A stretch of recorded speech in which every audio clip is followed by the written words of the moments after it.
এনে ইয়াতে ঘাঁহ খাব নাপায় মৰি যাব নহ'লে নিয়মৰ ভিত্তিত যিখিনি নিয়ম আছে আমি লৈ যাম।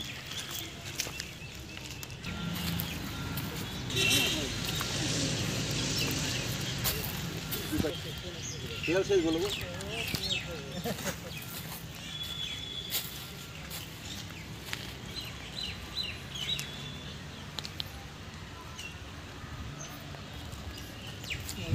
কাম কৰি খাব নোৱাৰে।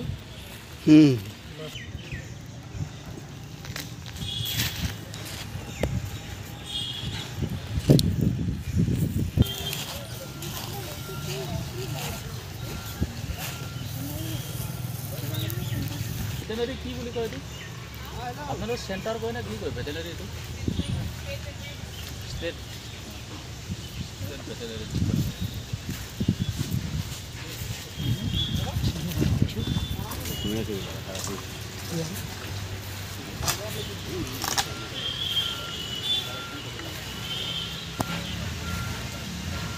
কল কৰিছে।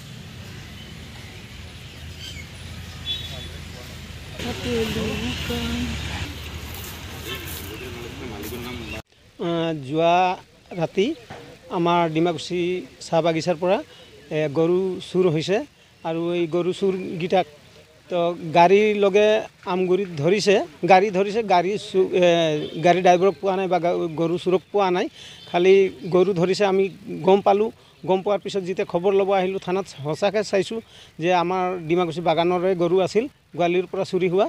এটা গাই আছিল লিলি টিগ্গাৰ আৰু দুটা আছে পাণ্ডে মুণ্ডা বুলি তেখেতৰ, আৰু এটা দমৰা গৰু কাৰ হয় এইটো আমি গম নাপাওঁ, কাৰ হয় এইটো আমি নাজানো।